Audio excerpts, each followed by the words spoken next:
Hare Krishna. Welcome to the morning Srimad Bhagavatam class. I will start with my prayer. Om Ajnanatimirandasya Jnananjana Shalakaya Chakshurunmilitam Yena Tasmai Shri Gurave Namaha. Shri Chaitanya Manobhishtam Sthapitam Yena Bhutale Swayam Rupa Kadamahyam Tadati Swapadantikam. Vandeham Shri Guru Shyotapadakammalam Kamalam Shri Gurun Vaishnavamscha Shri Rupam Sagrajatam Sahagana Raghunathan Vitam Tam Sajivam Sadvaitam Savadutam Parijana Sahitam Krishna Chaitanya Devam Shri Radha Krishna Padan Sahagana Lalita Shri Vishakhanvitamscha He Krishna Karuna Sindhu Dina Bandho Jagatpate Gopesha Gopika Kanta Radha Kanta Namostute Tapta Kanchana Gaurangi Radhe Vrindavaneshwari Rishabhanu Sute Devi Pranamami Hari Priye वाञ्छकल्पतरुभ्यश्च कृपा सिन्धुभ्येव च पतितानां पावनेभ्यो वैष्णवेभ्यो नमो नमः जय श्री कृष्ण चैतन्य प्रभु नित्यानंद श्री अद्वैत गदाधर श्रीवासादि गौर भक्तवृंदा हरे कृष्णा कृष्ण कृष्ण हरे हरे हरे राम राम राम हरे हरे नमः ओं विष्णुपादाय कृष्ण प्रेष्ठाय भूतले श्रीमति भक्तिवेदांत स्वामी नीति नामिने नमस्ते सारस्वती देवी गौरवाणी प्रचारिणे निर्विशेष शून्यवादी पाश्चात्य देश ओम नमो भगवते वासुदेवाय ओम नमो भगवते वासुदेवाय ओम नमो भगवते वासुदेवाय. Okay, so devotees, we are today reading and discussing Canto 3, Chapter 15, text number 37 and 38. Let me share my screen.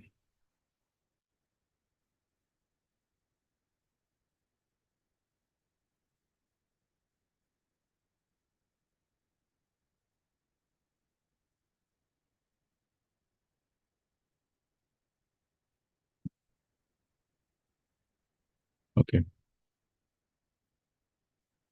I will read both the verses, synonyms, translation, and purport, and then we will discuss.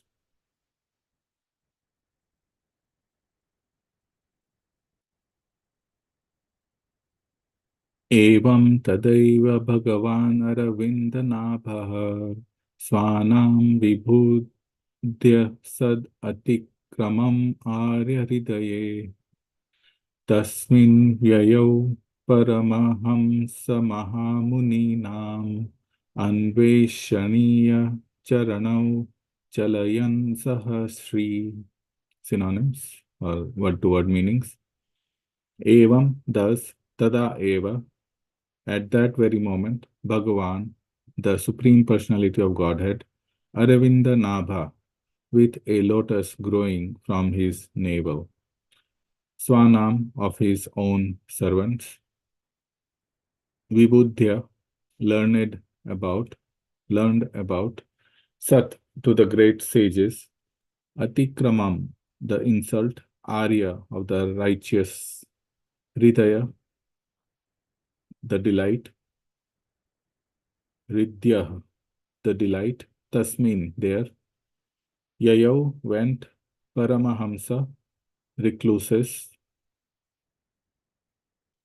Mahamuninam, by the great sages, Anveshaniya, which are worthy to be sought, Charano, the two lotus feet, Chalayan, walking, Sahashri, with the goddess of fortune. Translation by His Divine Grace, A.C. Bhaktivedanta Swami, Srila Prabhupada. At that very moment, the Lord, who is called Padmanabha, because of the lotus grown from his navel, and who is the delight of the righteous, learned about the insult offered by his own servants to the saints. Accompanied by his spouse, the goddess of fortune, he went to the spot on those very feet sought by recluses and great sages. Purport. In Bhagavad Gita, the Lord declares that his devotee cannot be vanquished at any time. The Lord could understand that the quarrel between the doorman and the sages was taking a different turn, and therefore he instantly came out of his place and went to the spot to stop further aggravation so that his devotees, the doorman, might not be vanquished for good. Okay, I will read verse number 38.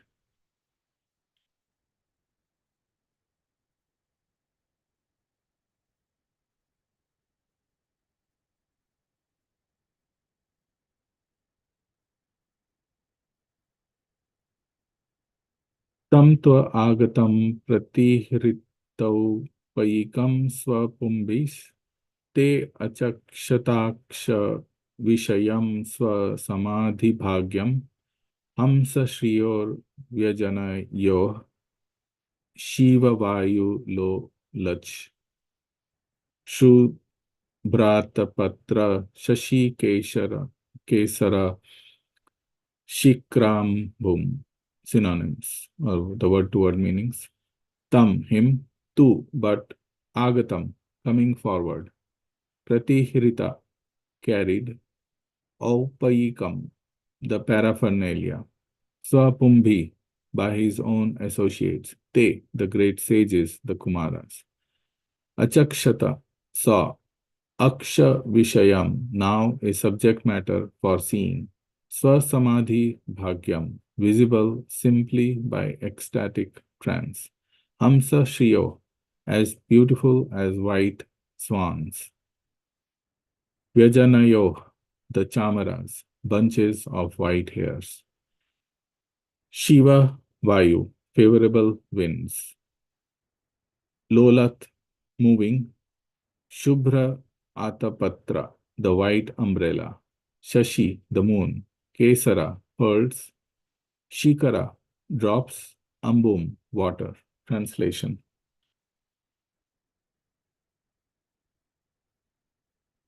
The sages, headed by Sanaka Rishi, saw that the Supreme Personality of Godhead, Vishnu, who was formerly visible only within their hearts in ecstatic trance, had now actually become visible to their eyes. As he came forward, accompanied by his own associates, bearing all paraphernalia, such as an umbrella, a chamara fan, the white bunches of hair moved very gently, like two swans, and due to their favorable breeze, the pearls garlanding the umbrella also moved, like drops of nectar falling from the white full moon or ice melting due to a gust of wind. Purport. In this verse, we find the word achakshat, achakshataksha vishayam. The Supreme Lord cannot be seen by ordinary eyes, but he now became visible to the eyesight of the Kumaras. Another significant word is Samadhi Bhagyam. Meditators who are very fortunate can see the Vishnu form of the Lord within their hearts by following the yogic process. But to see him face to face is a different matter. This is only possible for pure devotees. The Kumaras, however, upon seeing the Lord coming forward with his associates, who were holding an umbrella, a chamara fan, were struck with wonder that they were seeing the Lord face to face. It is said in Brahma Samhita that devotees being elevated in love of God always see Shama Sundar, the Supreme Personality of Godhead, within their hearts. But when they are mature, the same God is visible before them face to face. For ordinary persons, the Lord is not visible. However, when one can understand the significance of his holy name and one engages himself in the devotional service of the Lord, beginning with the tongue by chanting and tasting prasad, then gradually the Lord reveals himself. Thus, the devotee constantly sees the Lord within his heart, and in a more mature stage, one can see the same Lord directly as we see everything else. Om Ajnanatimirandasya Gyananjana Chakshurunmilitam Yena Tasmai Shri Gurave Namaha. Shri Chaitanya Manobishtam Sthapitam Yena Bhutale Swayam Rupa Kadamayam Dadadi Swapadantikam. I was born in the darkest ignorance, and my spiritual master opened my eyes with the torch of knowledge. I offer my respectful obeisances unto him. When will Srila Rupa Goswami Prabhupada, who has established within this material world the mission to fulfill the desire of Lord Chaitanya, give me shelter under his lotus feet? Okay, so now we will discuss the two verses, 37 and 38.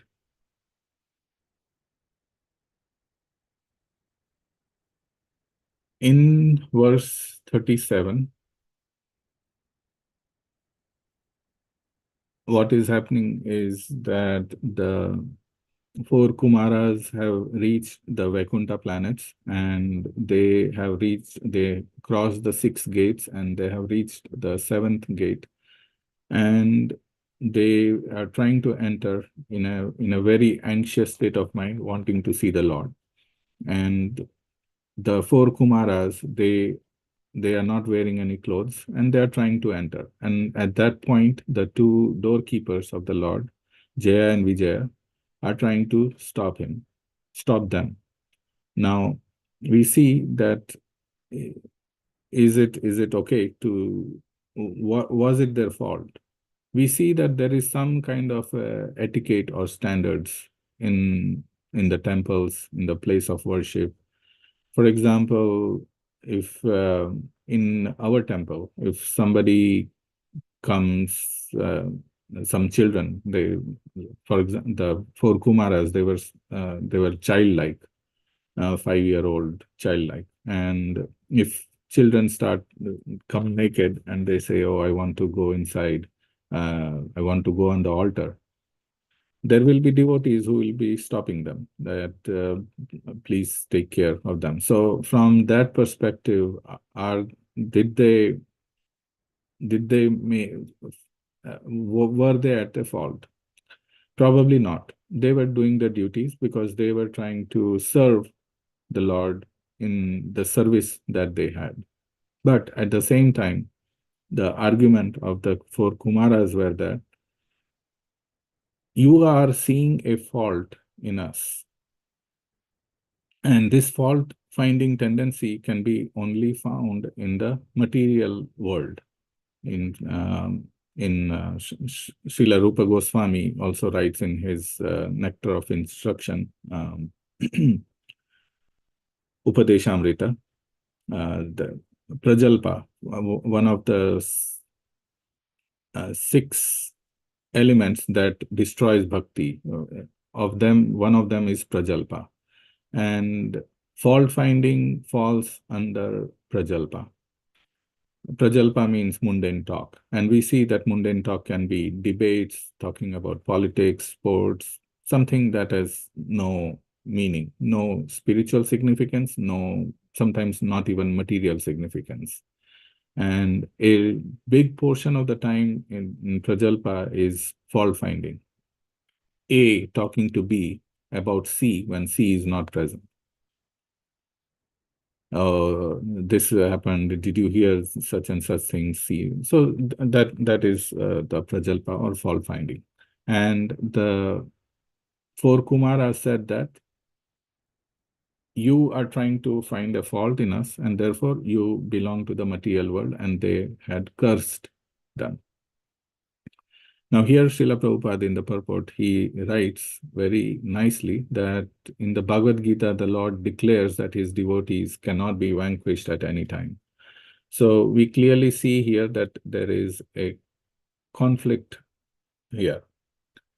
The intention of both the the two guards, Jaya and Vijaya, and the intention of the four Kumaras, both of all of them are clear. They have service of the Krishna or Vishnu in mind. However, due to misunderstanding, they were not able to understand the intention of each other. The four Kumaras said that this is a transcendental place, and how are you even trying to find these type of faults? Whereas the two gatekeepers, Jaya and Vijaya, are trying to do their duty. There are some standards, and they are trying to follow that standard. So, in Srila Prabhupada quotes the Bhagavad Gita, and this is from the 9th chapter, text number 31. But for the context, we'll read two verses from Bhagavad Gita, text number 30 and 31. In 9.30, Krishna says, Apichetsu duracharo bhajate mam ananya bhak sadhu eva sa mantavyah samyag vyavasito hi saha.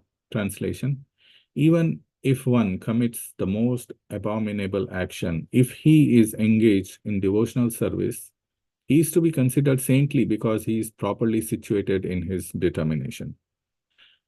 Here Krishna says that even if one commits the most abominable action, and here Jaya and Vijay have not committed the most abominable action, although in the eyes of the Kumaras, they may have misunderstood them. But Krishna is saying that even in such cases, they are supposed to be considered saintly because they are properly situated in, they are engaged in devotional service, number one, and number two, they are situated in their determination. Now, text number 31, which Prabhupada quotes in this purport, is Kshipram bhavanti dharmatma shashvach shantim nigachati kaunteya pratijanihi na me bhakta prayashyati. He quickly becomes righteous and attains lasting peace. O son of Kunti, declare it boldly that my devotee never perishes. So Srila Prabhupada is writing that Krishna says that my devotee never perishes. And he is asking Arjuna to declare it boldly. Why is he asking Arjuna to declare? There are statements there. I think Prabhupada also explains it in the purport. We won't go into that. But the Lord is himself saying that my devotee never perishes. Once someone has become a devotee, the Lord will make sure that he becomes righteous and attains lasting peace. Once we have surrendered to the Lord, we have given ourselves to the Lord. Now, Lord is taking the responsibility that I will make sure that you become righteous and attain lasting peace. And he's asking Arjuna to declare it boldly that my devotee never perishes. So that was a very significant point here. Srila Prabhupada is bringing up that as soon as the Lord, who is called Padmanabha, and because of the lotus grown from his navel, because he is omniscient, he knows everything that's happening. He knew what was happening, and he could understand that there is some conflict going on. So he immediately came out. He went on the spot where this conversation was going on. Now, going to text number 38. Here, the description of the Lord is given very beautifully. All the way he's worshipped. That's the first point that comes out. The description of all the paraphernalia such as umbrella, chamara fan, and how the chamara fan is being moved in such a gentle way that they create pleasing breeze, like the two swans.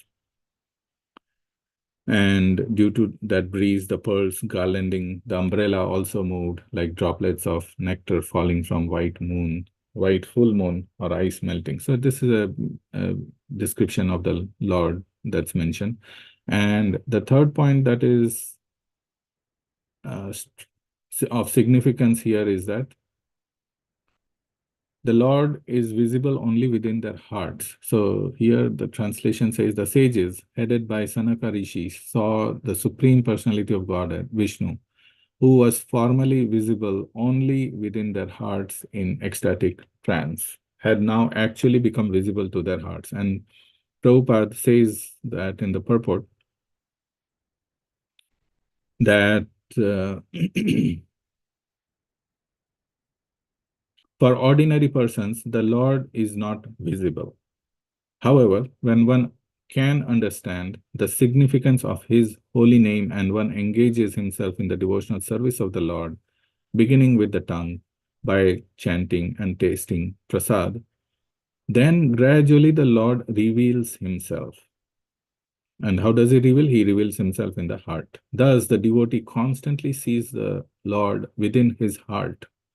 And in a more mature stage, one can see the same Lord directly as we see everything else. And this is confirmed by the Brahma Samhita also, and he's quoting the Brahma Samhita in this purport also. And the Brahma Samhita says, Premanjana Churita Bhakti Vilochanena Santa Sadaiva Hridayeshu Vilokayanti Yam Shama Sundar Achinta Guna Swarupam Govindam Adi Purusham Tamaham Bhajami. I worship Govinda, the primeval Lord, who is Shama Sundar or Krishna himself, with inconceivable, innumerable attributes, whom the pure devotees see in their heart of hearts, with the eye of devotion tinged with love. Here also it's mentioned that Govinda or Shyamasundar can be seen by the devotees in their heart. There are two more verses of similar significance. This is from, what is it? Namamishwaram Satchitananda, the song that we sing, Damodar Ashtakam, yes. From Damodar Ashtakam also, in verse number 4 and 5, there are two verses saying similar things. Varam deva moksham na mokshavadhim va na chanyam vrine aham vareshadapiha idam te vapurnatha gopala balam sadame manasya avirastam kim anaya.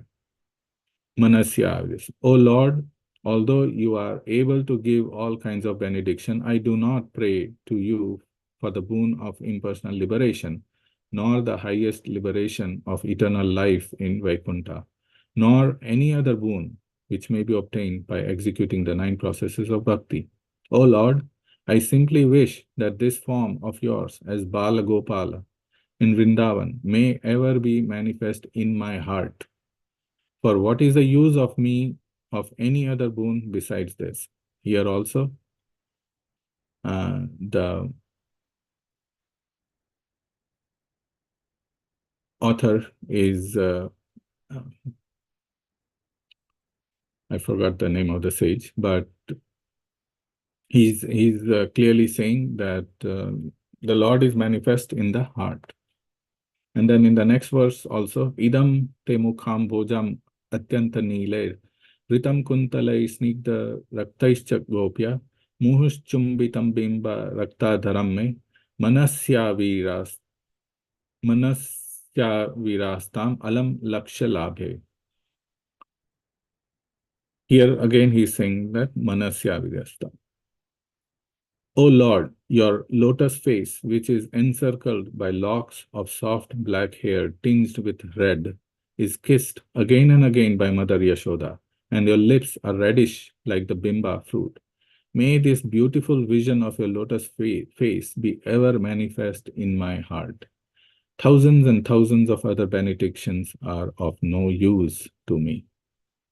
So we have clear indication that the Lord manifests in the heart, and especially in the Kali Yuga. It is mentioned that the Lord is called Tri Yuga because he can be manifested or he appears before the eyes in the three yugas, which is the Satya Yuga, Treta Yuga, and the Dwapar Yuga. But in the Kali Yuga, he does not manifest himself like Lord Rama did or like Krishna did. Chaitanya Mahaprabhu came, but he was a secret incarnation. And the Kalki avatar, which comes at the end of the Yuga to completely finish everyone. So he's called a Tri Yuga, meaning that there are two types of darshans. The Bahir darshan, meaning the darshan that Srila Prabhupada is talking about here in the purport in a mature stage when one can see the Lord face to face like we do. What is he saying? Thus, the devotee constantly sees the Lord within his heart, and in a more mature stage, one can see the same Lord directly as we see everything else. So that is Bahir Darshan. And the general darshan is in the heart, which is the Antar Darshan. And that is the more generic and the the better way to see the Lord.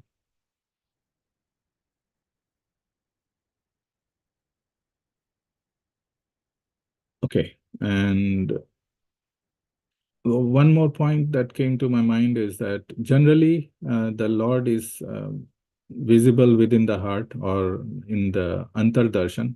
However, we see that Srila Prabhupada, he had both the visions. He was constantly seeing the Lord in his heart, but in the ship, he had the Bahir Darshan also. He saw Krishna, um, like he says here in the mature stage, one can see the same Lord directly as we see everything else.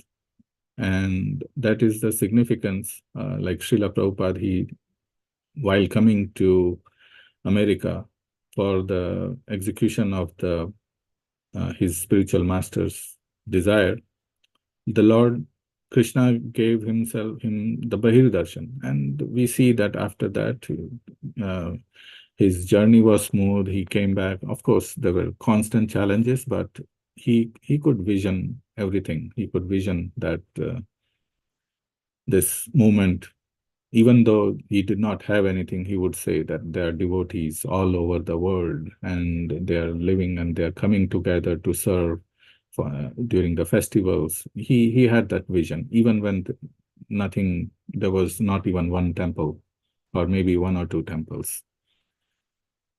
So with that, I will stop and just one more minute left. So quickly summarizing, we read today two verses in the 15th chapter of the third canto, verse number 37 and 38. In verse number 37, we talked about the Jaya and Vijaya blocking the the path of the four Kumaras. And in that, Srila Prabhupada is talking about he quotes Bhagavad Gita saying, "My devotee is never vanquished." So we talked about the two verses from Bhagavad Gita 9th chapter, where Krishna says that even if one commits the most abominable action, but if he is engaged in devotional service, he is to be considered saintly because he is properly situated in determination. And in 31, he says that why is he supposed to be considered saintly? Because he says in 31, he quickly becomes righteous and attains lasting peace. O son of Kunti, declare it boldly that my devotee never perishes. And then in verse number 38, the description of the Lord is given very beautifully, the way Chamaras and the is moved and how the Lord is worshipped and all his associates are traveling with him. And the third point was that the Lord is manifest in in the hearts, especially in the Kali Yuga. There is no external vision, but the internal vision in the heart is more important, as mentioned in Brahma Samhita and in the Damodar Ashtakam also. So with that, I'll stop. If there are any questions or oh, there's only Kiran Mataji is there. Okay. So we will stop here. Thank you for joining, Kiran Mataji, and hope you are mute, Mataji. Thank you, Prabhuji. Hare Krishna. Yeah. Thank you. Hare Krishna. I didn't know it's just two of us. Yeah, I also did not know. No, but Okay. very nice class, Prabhuji. Yeah, it was nice to again, understand that the inner form, like in the heart, is the best way right now to to understand or see the Lord. And the way you explained how the Kumaras and did the curse and how it went, it was good understanding. Yeah. Thank you, Mataji. Thank you.